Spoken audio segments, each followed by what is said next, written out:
मध्य प्रदेश शासन के पूर्व परिवहन मंत्री स्वर्गीय लिखीराम कावरे जी का पुण्यतिथि कार्यक्रम किरनापुर में प्रतिवर्ष मनाया जाता है। प्रतिवर्ष अनुसार इस वर्ष भी 16 दिसंबर को 22वां पुण्यतिथि कार्यक्रम किरनापुर में आयोजित किया गया, जिसमें मध्य प्रदेश के पूर्व मुख्यमंत्री कमलनाथ तथा छिंदवाड़ा सांसद नकुलनाथ शामिल हुए। इस दौरान कावरे परिवार भी प्रमुख तौर पर मौजूद रहा, तो वहीं जिले के हर छोटे बड़े कांग्रेसी पदाधिकारियों और कार्यकर्ताओं ने अपनी उपस्थिति दर्ज कराई। यहाँ विशेष बात यह थी कि जब पूर्व मुख्यमंत्री कमलनाथ इस कार्यक्रम में पहुंचे, उस दौरान सिर्फ कांग्रेसी नेताओं की ही भारी भीड़ रही। आम जनता प्रतिवर्ष अनुसार ही यहाँ इस कार्यक्रम में भाग लेगी ऐसा अंदाजा है, क्योंकि यह जो वीडियो बनाया जा रहा है यह लगभग 12:30 बजे बनाया जा रहा है और यह कार्यक्रम देर शाम तक चलता रहता है, जिसमें कोई बड़ा नेता आए अथवा ना आए, लांजी क्षेत्र, किरनापुर क्षेत्र ही नहीं, पूरे बालाघाट क्षेत्र की जनता जो भी स्वर्गीय लिखीराम कावरे जी को चाहती थी, चाहती है और चाहती रहेगी, उनकी भीड़ हमेशा से इस कार्यक्रम में दिखाई देती रही है। इस दौरान सबसे बड़ी बात ये रही कि पूर्व मुख्यमंत्री कमलनाथ जी को इतनी टाइट सिक्योरिटी में रखा गया कि मीडिया को भी उनसे मिलने के लिए, मुखातिब होने के लिए भारी मशक्कत का सामना करना पड़ा। ऐसे बहुत सारे मीडिया के सवाल थे जो एक पूर्व मुख्यमंत्री के तौर पर उनसे किए जाने थे, जैसे कि हाल ही में हो रहे हैं पंचायत चुनाव, जिसको लेकर भारी गहमा-गहमी है, लेकिन कांग्रेस का सुर अभी भी नरम ही दिखाई दे रहा है।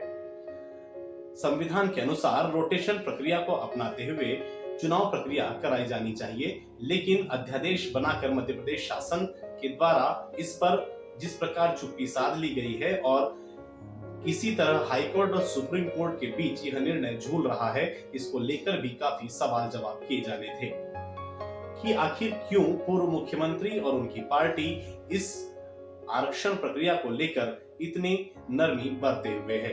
इसके अलावा मीडिया के बड़े सख्त सवाल भी पूर्व मुख्यमंत्री कमलनाथ का इंतजार कर रहे थे, लेकिन मीडिया से पहले ही कुछ उलट-सुलट सवाल नहीं करने को कहा गया था, जिसके बाद मीडिया ने नक्सली हमले की बात कही कि क्षेत्र में जिस प्रकार से नक्सली हमले हो रहे हैं, तो उस पर आपकी क्या प्रतिक्रिया है। वहीं विशाल बिसेन, कांग्रेस नेता, जिस पर हाल ही में एक युवती के द्वारा आरोप लगाया गया है, जिस पर मुख्यमंत्री कमलनाथ ने कहा कि भाजपा के पास और काम क्या बच गया है। वहीं एक ऐसा मुद्दा जिसका जनता जवाब जानना चाहती थी, वह भी मुख्यमंत्री के सामने सवाल पेश नहीं होने के कारण मीडिया के माध्यम से यह उत्तर नहीं मिल पाया। लेकिन इस वीडियो के माध्यम से मैं पूर्व मुख्यमंत्री कमलनाथ जी से सवाल करना चाहता हूं कि हिंदुत्व का जो बीजेपी का जो एजेंडा था, क्या उसको लेकर कांग्रेस अब एक अलग विचारधारा बनाते हुए नजर आ रही है, क्योंकि पूर्व मुख्यमंत्री कमलनाथ ने ही शुरुआत की थी कि उन्होंने अपने घर से हनुमान चालीसा पाठ करना प्रारंभ किया था और इस कार्यक्रम को मध्य प्रदेश में बड़े स्तर पर कांग्रेसियों द्वारा चलाया गया था। तो वहीं राहुल गांधी से लेकर प्रियंका गांधी मंदिरों की खाक छानते नजर आ रहे हैं। तो ऐसे में क्या बीजेपी के हिंदुत्व के एजेंडे से कांग्रेस डर गई है और महंगाई और बेरोजगारी के साथ इस मुद्दे को भी भुनाना चाहती है? यह एक बड़ा सवाल था। तो वैसे ही आपने देखा कि ये दो ऐसे सवाल थे, जो पंचायत चुनाव और दूसरा हिंदुत्व का एजेंडा। इसके अलावा तीसरा एक सबसे बड़ा और अहम सवाल मध्य प्रदेश की राजनीति में ये आता है कि ज्योतिरादित्य सिंधिया, जो कि पहले कांग्रेस में थे और वर्तमान में अब बीजेपी में है, तो ऐसे में एक नया चेहरा कांग्रेस का उभर कर प्रदेश में सामने आ रहा है। प्रदेश की राजनीति में जीतू पटवारी एक ऐसा नाम है जिसे युवा और तेज तर्रार नेता के रूप में जाना जाता है।